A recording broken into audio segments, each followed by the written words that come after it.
இன்னைக்கு நிறைய மக்களுக்கு இருக்க பிரச்சனையே இதுதான் சார். யார் நல்லவங்க யார் கெட்டவங்கன்னு தெரியாமல் நம்ம ஒரு நல்லவங்கன்னு நினச்சி ஒரு விஷயத்த ஒப்பிச்சிட்டு வருவோம். அது நம்ம வாசலை தாண்டறதுக்கு முன்னாடி அது ஊரெல்லாம் சொல்லிடுவாங்க. இந்த மாதிரி நல்லவங்க நம்பி நம்பி நிறைய பேர்கிட்ட ஏமாந்துருப்போம் சார். இந்த மாதிரி நம்ம யாரெல்லாம் நல்லவர்கள் யாரெல்லாம் கெட்டவர்கள் அப்படின்றது எப்படி சார் தெரிஞ்சுக்கிறது? இந்த துரோகத்தனமான செய்கிற விஷயங்கள்லாம் இருக்கு இல்லைங்களா, அதெல்லாம் கர்மா லிஸ்ட்டில் போய் கனெக்ட் ஆகிடும். அது உறவு முறையாக இருந்தாலும் சரி, நண்பர் முறையில் இருந்தாலும் சரி. நண்பர் முறையில் இருந்தனால 50%, உறவு முறையில் துரோகம் பண்ணினாக்கா அப்போ இது 50னா அது 100. அது அன்கியூரபிள். அது இன்றைக்கி முக்கியமாக ஒருத்தர் போய் பார்க்க போகிறீங்க, அவர் நல்லவராக கிட்ட தெரியாது, அவரை நம்பி சில காரியம் இறங்கணும், செய்யலாமா? பேரை நல்லா எழுதிட்டு போங்க. பார்க்க போகிற நேரத்தில் பேர் எழுதுங்க.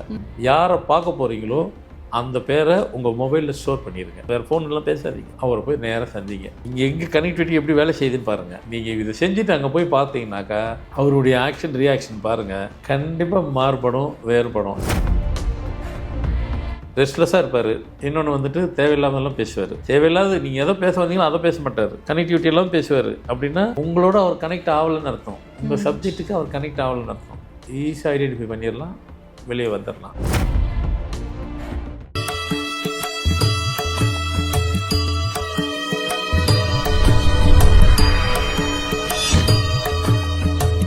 ஃபார்மட் நியூமராலஜி நேயர்களுக்கு நர்மதாவின் அன்பான வணக்கம். நம்மளுடைய சேனலில் தொடர்ந்து பல்வேறு விதமான ஃபார்மட் நியூமராலஜி சம்பந்தமான தகவல்களும் ஆன்மீகம் ரீதியான தகவல்களும் பார்த்துட்ருக்கோம். அந்த வகையில் இன்றைக்கி நம்ம பார்க்க போகிற இந்த ஒரு பதிவில் யாரெல்லாம் நல்லவர்கள் யாரெல்லாம் கெட்டவர்கள் அப்படின்றத நம்ம எப்படி தெரிஞ்சுக்கலாம் அப்படின்றத பற்றின தெளிவான விளக்கம் கொடுக்கறதுக்காக நம்ம கூட இன்றைக்கி ஃபார்மட் நியூமராலஜியினுடைய தந்தை டாக்டர் மகாஸ் தன்சேகராஜா அவர்கள் இணைஞ்சிருக்கிறாங்க. வணக்கம் சார். வணக்கம்மா. இன்றைக்கி நிறைய மக்களுக்கு இருக்க பிரச்சனையே இதுதான் சார். யார் நல்லவங்க யார் கெட்டவங்கன்னு தெரியாமல் நம்ம ஒரு நல்லவங்கன்னு நினச்சி ஒரு விஷயத்த ஒப்பிச்சிட்டு வருவோம். அது நம்ம வாசலை தாண்டறதுக்கு முன்னாடி அது ஊரெல்லாம் சொல்லிடுவாங்க. இந்த மாதிரி நல்லவங்க நம்பி நம்பி நிறைய பேர்கிட்ட ஏமாந்துருப்போம் சார். இந்த மாதிரி நம்ம யாரெல்லாம் நல்லவர்கள் யாரெல்லாம் கெட்டவர்கள் அப்படின்றது எப்படி சார் தெரிஞ்சுக்கிறது? ஆமாம், சினிமாவில் பார்க்குற வெள்ளம் மாதிரி இருக்குது. நிறைய பேருடைய வாழ்க்கையில் அது மாதிரி வந்துடுறாங்க. இருக்காங்க. நான் 20 வருஷம் பழகினேன் சார். ஆமாம். என்ன அப்படிலாம் அவன் பண்ணுவேன் நான் கொஞ்சம் கூட எதிர்பார்க்கல. இத்தனை வருஷம் பழகினேன். நான் என் தம்பி மாதிரி நினச்சேன், தங்கச்சி மாதிரி நினச்சேன், அக்கா மாதிரி நினச்சேன், அண்ணன் மாதிரி மாமா மாதிரி நினச்சி என்னமோ உறவு முறையெல்லாம் சொல்லுங்கள். நீங்கள் ஒரிஜினலாக சொல்கிற அந்த உறவு முறையே உங்களுக்கு காப்பாற்றலை. நீ ஏன் நினச்சிக்க? கரெக்டு. ஒரிஜினலாக இருக்கிற உறவையே சொல்லி பார்த்தேன், அவங்களே உங்களுக்கு காப்பாற்றலை. அப்புறம் இவங்க எப்படி கூப்பிடுங்க, நீங்கள் ஏன் நினச்சிங்கன்ற மாதிரி ஆகி போயிடுச்சு. நான் சொல்லலை, அதுமாதிரி உலகம் ஆயிடுச்சு. இப்போ நாங்கள் எப்படி தெரிஞ்சுக்கிறது அப்படிங்கிறது பின்ன வேறு வழி இல்லை. பின்ன நம்ம தெரிஞ்சுக்கிட்டு தான் அவனை ஏன்னா வந்து நல்லவங்க கெட்டவங்க அப்படின்றத விட, கெட்டவங்க அப்படின்னு சொல்கிறத விட அவங்க எப்போவுமே கெட்டவங்களான்னா கூட அப்படின்னு சொல்ல முடியாது. அவங்க சூழ்நிலை அவங்க கெட்டவங்களாக ஆயிடுறாங்க. அவங்களுக்கு அது வந்து ஒரு கமிட்மெண்ட் இருக்கும். அந்த கமிட்மெண்ட்லேருந்து அவங்க வந்து ரிலீஃப் ஆகிறதுக்காக கொஞ்ச நேரத்துக்கு கெட்டவங்களாம் நடிக்கிறாங்க, கெட்டவங்களாம் பண்ணுறாங்க, கெட்ட விஷயத்தையும் பண்ணுறாங்க. அவங்க இன்னும் பண்ணிட்டு போட்டுவோம். சம்மந்தப்பட்டவங்களை செய்ய வரும்போது அவங்க பாதிக்கிறாங்கல்ல, அதுதான் சப்ஜெக்ட். நீங்கள் என்ன பண்ணாலும் உங்களே நீங்கள் இதாக அந்த மாதிரி பண்ணால் கூட அடுத்தவங்களுக்கு பிரச்சனை இல்லை. அடுத்தவங்களை பண்ணும்போது தான் கேள்வியே வருது. கேள்வி அங்கே தான் எழுது. ஒன்றும் கவலை இல்லை, அவங்க எப்படியும் இருந்துட்டு போட்டோம். ஏன்னா அவங்கள போய் நம்ம திருத்த முடியாது. அவங்கள திருத்த போகிறது ஒரே ஒரு ஆள் தான். யாராக இருக்குன்னு நினைக்கிறீங்க? கடவுள் தான் இருக்குது. அதுதான் தெரியும். நம்ம போய் எப்படி சொல்ல முடியும்? நம்ம போய் ஐயா அதெல்லாம் செய்யக்கூடாது, தப்பு, அது அவங்களுக்கு தெரியாதா? கெட்ட வேலை செஞ்சால் தப்புன்னு தெரியாமல செய்கிறாங்க. நம்மளோட அவங்களுக்கு நல்லாவே தெரியும், தெரிஞ்சுதான் செய்கிறாங்க. தெரிஞ்சால் அப்போ பார்த்துக்கலாம். இருக்கவே வெள்ளைக்காரன் ஒன்று கண்டுபிடிச்சிட்டு ஒன்று விட்டுட்டு போயிட்டானே, சாரி, அவ்வளோ சாரி, அவர் தான் சாரி சொல்லிட்டாங்களே, முடிஞ்சு போயிடுச்சு. அது கிடையாது. எப்பவுமே சில விஷயங்கள்லாம் இருக்குது.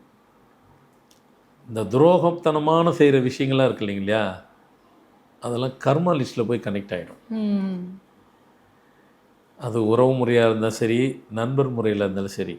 நண்பர் முறையில் இருந்தனால 50%, உறவு முறையில் துரோகம் பண்ணினாக்கா அப்போ இது 50னா அது 100.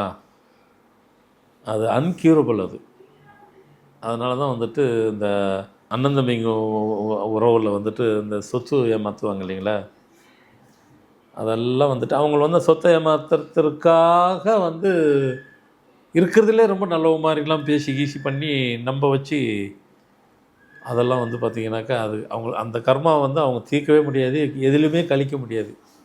அதில் என்ன பண்ணாலும் நடக்காது. அவங்க ஒரு முறைக்கு எத்தனை முறை கோயிலுக்கு போய் சாமிகிட்ட போய் அதே ஆளுகிட்ட போய் யாரை ஏமாத்தாலும் அவங்களே போயிட்டு 1000 சாரி சொன்னாலும் சரி, அது வந்து அதுக்கு அந்த பழிக்கு அந்த இதுக்கு வந்துட்டு அந்த துரோகத்துக்கு தீர்வே கிடையாது, அதுக்கு சொல்யூஷனே கிடையாது. அதனால் வந்து சில இதெல்லாம் இருக்கும். அதனால் வந்துட்டு சில இதெல்லாம் பார்த்துட்டா நியூமராலஜி பார்க்க முடியல அப்படின்றதுக்கு 1000 சில பேருக்கு இன்னும் உங்களுக்கு உத்தரவு வரலைங்க, வந்தால் நான் சொல்கிறேன் அப்படின்னு போகும்போது அதில் 1000 காரணம் இருக்கும், 1000 விஷயங்கள் இருக்கும், 1000 சொல்ல வேண்டிய இது இருக்கும். அதெல்லாம் சொல்ல முடியாது. அங்கே வேறு ஏதோ ஒன்று இருக்கும். சில பேருக்கு சிலது அவங்க வீட்டில் ஒரு காரியம் நடந்திருக்கும், அது கழிக்கணும், 30 நாள் கழிக்கணும், கழிஞ்சால் தான் எனக்கு கனெக்ட் ஆவாங்க. அவங்களுக்கு அர்ஜென்ட்டு, இப்போ ரொம்ப அர்ஜென்ட்டு, ப்ளீஸ் ப்ளீஸ்ன்னுவாங்க. என்ன ப்ளீஸு? அதுதான் சொல்லுது எங்களுக்கு பேசாதுன்ட்டு. அது நடத்தணும். அப்புறமா ரொம்ப தொல்லன்னு இல்லை, சும்மா ஃபோன் அப்புறம் சொல்லி, ஏங்க அது இருக்குது, உங்கள் வீட்டில் எதாவது நடந்திருக்கா? ஆமாம் கரெக்டாக சொல்கிறீங்க, நடந்திருக்கு, அது முடியட்டும், 30 நாள் கழிச்சு கூப்பிடுங்க. அது மாதிரி நாங்கள் இங்கேருந்து சொல்லிடுவோம். அதெல்லாம் சொல்ல முடியும். அது வேணான்னு சொல்கிற போகும்போது அப்போ வேணும்னு எப்போன்றது அது எங்களுக்கு தெரியாது, அதெல்லாம் தெரியும். அதை வந்து சொல்லிட்டா ஏற்றுக்குருவாங்க. இன்னும் சில பேருக்கு இல்லைங்க, நீங்கள் உங்கள் அண்ணன் தம்பிங்க ஏமாற்றிட்டீங்க, அது துரோகம் பண்ணிட்டீங்க, அதனால நான் உன்னை பார்க்கல, நான் சொல்ல முடியுமா? முடியாது இல்லை, அது சொல்ல முடியாது. அது பர்மிஷன் கிடைக்கலன்னு சொல்லிடலாம். அதெல்லாம் கூட இருக்கும். இதுமாரி காரணங்கள் 1000 இருக்கும். எனக்கு நான் அதை எல்லாமே சொல்ல முடியாது. ஏதோ 1-2 சொன்னால் அக்செப்ட் ஏற்றுக்கிறக்குள்ள கூட இருக்கலாம். அது மாதிரி அப்போது எப்படி நம்ம நம்புறது? நீங்கள் எந்த உறவு பண்ணாலும் வச்சுக்கோங்க. என்ன ஒன்று ஈஸியாக சொல்லக்கூடியது என்னன்னாக்கா, நம்மக்கிட்ட ஃபார்மல் நியூமராலஜி பார்த்தவங்க, அவங்களுக்கு தான் அது பொருந்தும். அவங்களுக்கு மற்றவங்களுக்கு பொருந்தாதான் நாங்கள் எங்கே போகிறது கேட்டுங்க. முதல்ல அவங்களுக்கே இது தெரியாது, இப்போ தான் சொல்ல போகிறேன். நீங்கள் யாரை பார்க்கணுன்னு நினைக்கிறீங்களோ, அது நண்பராக இருந்தாலும் சரி, நோன்னு அன்னொன்று தான், தெரிஞ்சவங்க தெரியாதவங்க, அறிஞ்சவங்க அறியாதவங்க, உறவினர் நண்பர் யாராக இருந்தாலும் சரி, இன்றைக்கி முக்கியமாக ஒருத்தர் போய் பார்க்க போகிறீங்க. அவர் நல்லவராக கிட்ட தெரியாது, அவரை நம்பி சில காரியம் இறங்கணும், செய்யலாமா? பேரை நல்லா எழுதிட்டு போங்க. அதுக்கு முன்னாடி எழுதலாம் கதை சொல்லாதீங்க. நைட்டு வந்து எழுதலாம் சொல்லாங்க. பார்க்க போகிற நேரத்தில் பேர் எழுதுங்க. யாரை பார்க்க போகிறீங்களோ அந்த பேரை உங்கள் மொபைலில் ஸ்டோர் பண்ணிடுங்க. ஸ்டோர் இல்லை, இப்போ மேலே வச்சுக்கிறங்க, வேறு ஃபோன்லாம் பேசாதீங்க. கிட்ட போகும்போது வரைக்கும் அது கூட போடணும். அந்த உங்கள் மொபைலில் அவர் பேர் யாரோ XRYRABCD பேரை போட்டு போங்க. நேராக பேர் உங்கள் பேரை எழுதுங்க, இதை போட்டு போங்க. அவரை போய் நேராக சந்திங்க. இடப்பட்ட நேரத்தில் எந்த ஃபோனும் எடுக்காதீங்க, நேராக போங்க.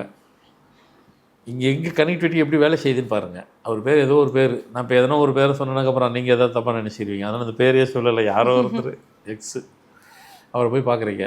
நீங்கள் இதை செஞ்சுட்டு அங்கே போய் பார்த்தீங்கன்னாக்கா அவருடைய ஆக்ஷன் ரியாக்ஷன் பாருங்கள், கண்டிப்பாக மாறுபடும், வேறுபடும். என்ன மாறுபடும் வேறுபடும் அப்படின்னாக்கா, அவர் ஒரு மாதிரி ஒரு ரெஸ்ட்லெஸ்ஸாக இருப்பார். ஒரு மனுஷன் ரெஸ்ட்லெஸ்ஸாக இருந்தால் கண்டுபிடிச்சிடலாம். அப்படியே கையை பிணிஞ்சிக்கிட்டு இங்கே மிஞ்சி மிஞ்சிட்டு இரியா என்னையும் அவ்வளோ ரெஸ்ட்லெஸ்ஸாக இருக்கிற, ஏதோ தப்பு பண்ண போகிற போல இருக்குது, அதான் போட்டு உன்னால விட்டு கண்டுபிடிச்சிடலாம். நீங்கள் அங்கேயே கண்டுபிடி தெரிஞ்சு போயிடுச்சு இல்லையா? ஒன்று. இன்னொன்று, ஏன்னா டிஃப்ரெண்ட் கைண்ட் ஆஃப் இருக்கும் இல்லையா? இன்னொன்று, நீங்கள் என்ன எதுக்காக போகிறீங்களோ பேச போகிறீங்களோ அதை பேச மாட்டார். சம்மந்தம் இல்லாமல் ஏதோ பேசிகிட்டு இருப்பார், கனெக்டிவிட்டி இல்லாமல். ஓஹோ இவர் அந்த மாதிரி ஆளா, அதுக்கு தான் அப்படின்னு நீங்கள் கண்டுபிடிச்சிடலாம். இப்படி தான் கண்டுபிடிக்க முடியும். அதை விட்டு போட்டுட்டு நேராக வந்து கை காமி இவர் கெட்டவர்னு அப்படி யாரும் சொல்ல முடியுமா? முடியாது. எப்படி கண்டுபிடிப்பீங்க? நல்லவரோட அவங்க தான் அழகாக இருப்பாங்க, அவங்களுக்கு கண்டே பிடிக்க முடியாது. அது வழக்கமாக உள்ளது தான். பஸ்ஸுலேயே அதில் போகும்போது பிட்பாக்கெட் வைக்கணும் பார்த்தீங்கன்னா, நல்லவனா டைகைலாம் கட்டியிருப்போம், ஷூலாம் போட்டு போய் எப்படி கண்டுபிடிப்பீங்க? கண்டே பிடிக்க முடியாது. அவன் தான் அடிச்சிருப்பான், அவன் தான் அடிக்க போகிறான்னு அர்த்தம். சொல்கிறான். அதே மாதிரி தான் இதுவும். இதை செஞ்சுட்டு போங்க, ஈஸியாக ஐடென்டிஃபை பண்ணிடலாம். ஓ இது அப்படி தானேன்ட்டு ஒரு சின்ன வணக்கத்தை போட்டு வரங்க, அடுத்த முறை சந்திச்சு ஓடி போயிருங்க. அவங்க கான்டாக்டே வச்சுக்கிறாதீங்க. தெரிஞ்சு போயிடுச்சு உங்களுக்கு. 2 பாயிண்ட்டு. ரெஸ்ட்லெஸ்ஸாக இருப்பார். இன்னொன்று வந்துட்டு தேவையில்லாமலாம் பேசுவார். சண்டை போடுறதுக்கு இல்லை, தேவையில்லாத நீங்கள் எதை பேச வந்தீங்களோ அதை பேச மாட்டார். கனெக்டிவிட்டி எல்லாம் பேசுவார். அப்படின்னா உங்களோட அவர் கனெக்ட் ஆகலைன்னு அர்த்தம், உங்கள் சப்ஜெக்ட்டுக்கு அவர் கனெக்ட் ஆகலைன்னு அர்த்தம். ஈஸியாக ஐடென்டிஃபை பண்ணிடலாம், வெளியே வந்துடலாம், இதுலேருந்து பிரச்சனையிலேருந்து வெளியே வந்துடலாம். இப்போ சார் நாங்கள் வந்து ஒரு பிஸ்னஸ் பண்ண போகிறோம், என் பிஸ்னஸ் பார்ட்னர் நான் சூஸ் பண்ண போகிறேன் அப்படின்னா, இப்போ பார்ட்னர் வந்து அப்போதைக்கு பேசும்போதெல்லாம் நல்லா நீங்கள் சொல்கிற மாதிரி எந்த விஷயங்களும் இல்லாமல் பேசினாப்புல, அதனால நம்ம ஒத்துக்கிட்டோம் அப்படின்றப்போ, அது பின்னால் ஏதாவது பாதிப்புகளையோ இல்லை லாஸையோ கொடுக்கும் பொழுது அந்த பார்ட்னரை நினச்சி அப்போது ஃபீல் பண்ணுவோம். ஸோ அந்த மாதிரி வந்து தொழில் செய்யக்கூடிய பார்ட்னர்ஸை சேர்த்துக்கிறதுலையுமே நம்ம இவங்க நல்லவங்க கட்டவங்கன்னு ஈஸியாக கண்டுபிடிக்கிறதுக்கு எதாவது வழிமுறைகள் உண்டா சார்? இதே மெத்தட் தான். இதே தான் பார்ட்னர். இப்போ இப்படி கூட சொல்லி சார் நீங்கள் கேட்டிருக்கா பதில் சொல்கிறேன். இல்லைங்க நாங்கள் பார்ட்னராக பிஸ்னஸ் பண்ணிகிட்ருக்குறேங்க 6 மாதம் 2 வருஷம் 5 வருஷம். இப்போ எனக்கு அவர் மேலே ஒரு டவுட் இருக்குது. இப்போ நான் செக் பண்ணுவேன். இதே பண்ணுங்கள், பண்ணிவிட்டு ஏதோ பேசணும்னு போகிறீங்க, ஒரு சப்ஜெக்ட்டு ஏதோ முக்கியமாக பேசுங்க, அப்போ வச்சுக்கிறீங்க. அதுக்காக சும்மாலாம் டெஸ்ட் பண்ணாதீங்க. ஒரு முக்கியமாக இப்போ ஒரு டிஸ்கஸ் பண்ணி ஒரு பாயிண்ட்டை பேச போகிறீங்க, முக்கியமாக டிசிஷன் எடுக்க போகிற ஒரு பாயிண்ட்டு, இதே பேட்டர்னில் பண்ணுங்கள், கண்டிப்பாக கண்டுபிடிச்சிடலாம். ரெஸ்ட்லெஸ்ஸாக பேசுவார், என்னைய வழக்கம் போல் இல்லாமல் மாற்றி பேசுகிற, இல்லைன்னா வேறு எதுனா இல்லைனாக்கா இதை பேசாமல் வேறு என்னென்னமோ பேசுவார், மாற்றி மாற்றி பேசுவார். ரைட், இத்தோட சங்காத்தமாக வேணான்னு முடிச்சுட்டு போயிட்டே இருங்க. கண்டுபிடிச்சிட்டீங்க, அவ்வளோதான். மீதி என்ன எப்படி ரிலீவ் ஆகணுமோ ரிலீவ் ஆகிட்டு போயிட்டே இருங்க. அவ்வளோதான், இது கண்டுபிடிச்சிடலாம். அது ஈஸியாக இருக்கும். ஏன்னா அவங்க சொன்னது திருப்பி சொல்லலாம். அவங்க பேரை போட்டு போகணும். உங்கள் பேரை எழுதிறீங்க, அவர் பேரை மொபைலில் எழுதிடுங்க. எந்த பேரோ அந்த பேரை எழுதிட்டு கரெக்டாக போங்க. நடுவில் ஃபோன் வந்தால் எடுக்காதீங்க. பேசி முடிச்சிட்டதுக்கப்புறம் அவரை பார்த்துட்டு முடிச்சு அதுக்கப்புறம் உங்கள் ஃபோனை பேசிக்கிங்க, என்ன ஒன்று பண்ணிங்க. அந்த பேர் அங்கே இருக்கணும், மொபைலில் போட்டு வச்சு, வேறு எதில் போடக்கூடாது, தெரிஞ்சு போயிடும். இப்போ கண்டுபிடிச்சிருங்க. வேறு என்ன பண்ணீங்கன்னா இன்றைக்குள்ள காலகட்டத்துக்கு அது கண்டிப்பாக தேவைப்படுது. ஏன்னா அதில் நிறைய பேர் தோற்று போகிறது அதில் தான். நாங்கள் இத்தனை வருஷம் பண்ணங்க, இப்படிங்க அப்படிங்கன்னு சொல்லிவிட்டு கடைசியில் எல்லாத்தையும் விட்டுட்டு நீங்கள் நேர்மையாக ஆனஸ்ட்டாக நடந்தது போக உங்களுக்கு கிடைச்சது கடைசியாக வெறுங்க இடம், நீங்கள் வெளியே வந்துட்டீங்க. அவங்க உங்களுக்கு ஏமாத்தன்னு சொல்லும்போது அவங்க பார்த்தீங்கன்னாக்கா அவங்க பிஸ்னஸ் பண்ணி பெரிய லெவலில் செட்டில் ஆகி வந்துடும். தோற்று தானே போயிட்டீங்க. நீங்கள் தோக்காமல் இருக்கிறதுக்கு தான் வழி சொல்லியிருக்கிறேன். இதை செய்யுங்க, நீங்களும் ஜெயிச்சிடலாம். நல்லவங்கள அடையாளம் கண்டுபிடிக்கலாம். நல்லவங்க கூட உறவு வச்சுக்கோங்க, நல்லவங்க கூட லைஃப்பை லீவ் பண்ணுங்கள். எல்லாமே நல்லதாக நடக்கும். கண்டிப்பாக சார். ஏன்னா நிறைய பேருக்கு எப்படி சூஸ் பண்ணணும் நல்லவங்க கெட்டவங்க அப்படின்றத தெரியாமல் இருக்கிறவங்களுக்கு இந்த ஒரு பதிவு ரொம்ப பயனுள்ளதாக இருக்கும். ரொம்ப நன்றி சார். வணக்கம்மா.